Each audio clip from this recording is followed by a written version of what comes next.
Halo guys, welcome to my story of journalist.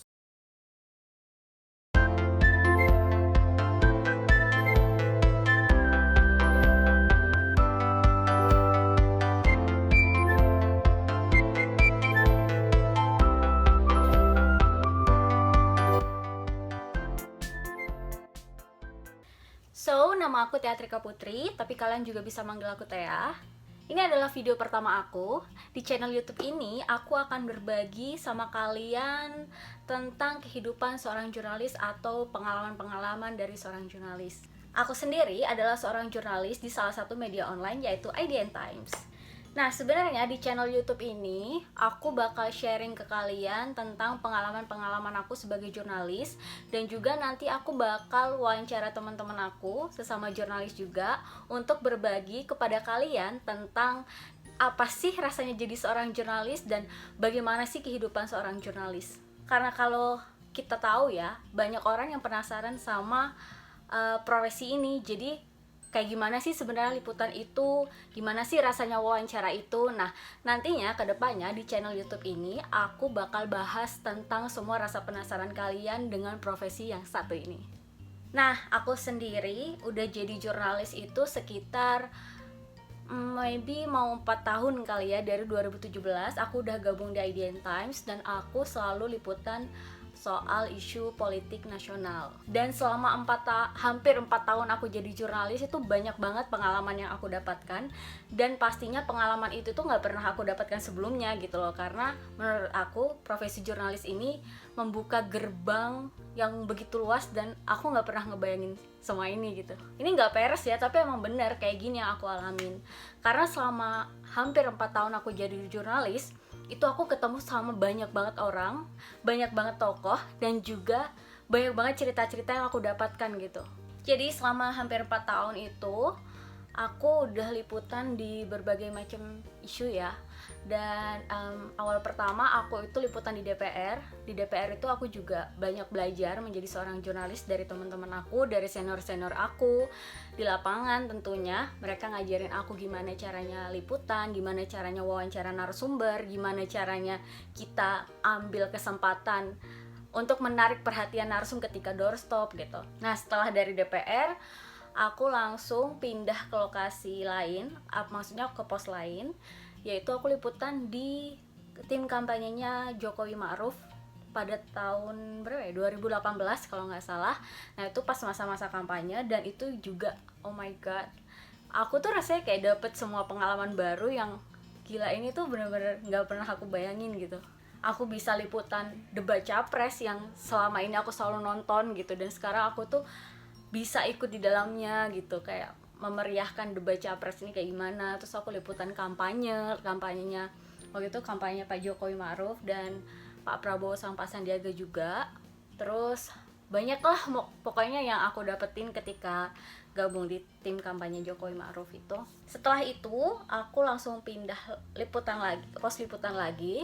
Aku ditugasin di istana udah dari tahun sekitar 2019 kalau nggak salah ya. Nah, sampai sekarang. Jadi di istana itu aku ngeliput kegiatan-kegiatan Presiden Jokowi sehari-hari. Jadi kita biasanya dapat agenda nih, hari ini Pak Jokowi mau kemana, agendanya apa. Nah, kita tuh udah harus standby sekitar 1 jam sebelum acara dimulai. Karena ini kan agenda presiden dan pastinya tepat waktu ya. Jadi nggak bisa kita sepelein gitu, kita harus ikut disiplin gitu. Nah, tadi tuh kayak beberapa pengalaman aku selama liputan.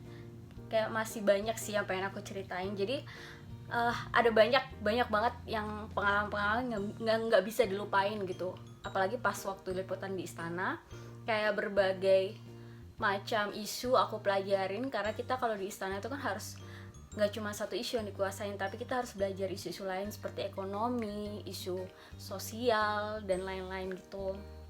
Nah, jadi seperti di sini, ini adalah salah satu momen ketika wartawan istana foto dengan Pak Menhub. Nah, di momen ini ada kejadian seru, lucu gitu. Jadi momen ini itu kayak beberapa hari sebelum pengumuman Pak Menhub dinyatakan positif COVID-19. Nah, pada saat itu kan kita lagi nungguin mau rapat terbatas tuh Presiden Jokowi, dan tiba-tiba Pak Menhub dateng dong. Kayak kita yang ada di depan kantor presiden kayak langsung, Pak ngajak, Pak foto dong, foto gitu. Akhirnya kita foto kan, foto. Terus tiba-tiba udah selesai foto kan kita agak sebentar ngobrol gitu kan. Terus Pak Menhubnya masuk. Beberapa hari kemudian ada info kalau Pak Menhub positif COVID-19, dan saat itu tuh kita yang ada di foto itu langsung kayak panik gitu kan, karena itu awal-awal COVID kan. Jadi kayak panik, kita semua langsung nyerbu rumah sakit rujukan. Waktu itu masih kayaknya cuma 3 rumah sakit rujukan gitu, kayak buat langsung swab. Akhirnya ternyata alhamdulillah semuanya negatif dan nggak ada yang tertular COVID-19. Nah sebenarnya apalagi sih pengalaman jadi jurnalis itu banyak banget ya, dan pokoknya kalau kalian jadi jurnalis, kalian tuh harus siap kegencet.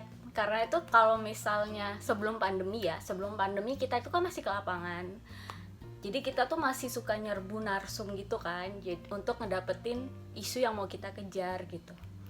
Nah, beberapa pengalaman aku jadi jurnalis, karena aku ini kan orangnya nggak terlalu tinggi dan terbilang kecil lah ya, imut lah ya.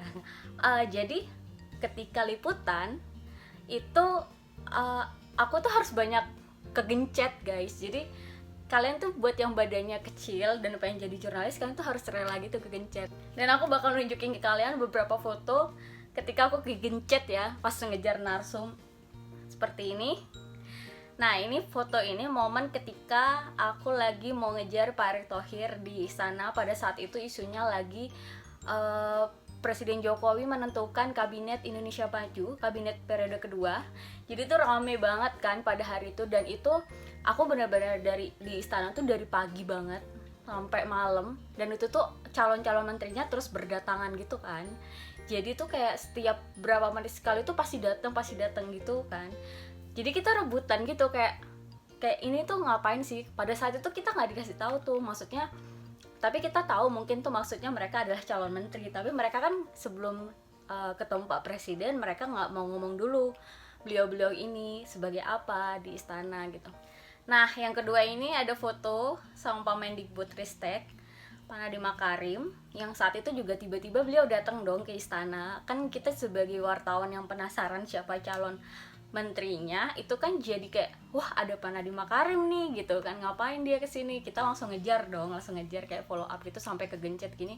Itu tuh udah biasa gitu, kayak banyak banget lah maksudnya foto-foto yang kegencet kayak gitu. Dan kalian tuh harus siap jadi jurnalis kayak gitu. Tapi seru banget, itu pengalaman yang nggak bisa kalian lupakan kalau jadi jurnalis. Dan satu lagi guys, kalau jadi jurnalis itu kalian tuh bisa tahu segala macam isu tuh pertama kali sebelum masyarakat gitu. Kayak kalau kalian ikut konvers, kalian datang ke kementerian apa, follow up isu apa, kalian tuh bakal jadi orang pertama gitu yang tahu soal isu itu, perkembangannya gimana, pengumumannya apa, dibandingin sama masyarakat awam gitu. Kayak itu tuh suatu kelebihan yang menurut aku itu luar biasa ya, dan itu membuka pintu gerbang yang luas juga buat kalian yang ingin jadi jurnalis.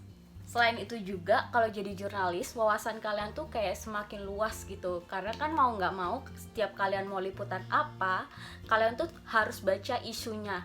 Jadi kalau misalnya kalian disuruh liputan ke Komnas HAM, disuruh liputan ke KPK, disuruh liputan ke DPR, ada baiknya kalian baca-baca isu dulu, isu apa yang lagi rame, atau konferensi pers itu tentang apa. Jadi kalian baca-baca isu dulu, terus kalian pahami. Nah dari situ kalian tuh bisa nambah wawasan gitu, kayak oh ternyata kayak gini ya, dan itu aku alamin.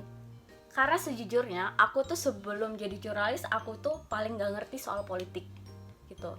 Tapi setelah jadi jurnalis aku pelajarin soal politik, ternyata ya menarik. Maksud aku kayak politik tuh gak gitu-gitu aja gitu. Politik tuh gak cuman kotor doang, tapi banyak banget pengalaman-pengalaman yang bisa kalian tahu dari politik. Kayak dari politik tuh kalian bisa belajar untuk menentukan kebijakan segala macam yang kayak gitu-gitu. Oh iya, ada satu momen lagi yang bersejarah banget selama aku menjadi jurnalis hampir 4 tahun ya, yaitu cadan, itu pertemuannya di Istana Negara. Jadi Pak Prabowo waktu itu hadir di istana, disambut langsung oleh Pak Presiden, dan mereka sempat bincang-bincang. Dan ternyata setelah itu Pak Prabowo memutuskan untuk masuk ke dalam kabinet dan bergabung dengan koalisi pemerintah. Ya itulah guys, tadi pengalaman sedikit aku soal menjadi seorang jurnalis. Nanti kedepannya aku juga bakal wawancara teman-teman aku yang jurnalis juga, biar saling sharing tentang pengalamannya menjadi seorang wartawan, terus liputan-liputannya seperti apa dan bagaimana cara meliputnya. Nah, nanti aku akan jelasin juga di video-video selanjutnya. Jangan lupa di like, comment, and subscribe. Bye bye.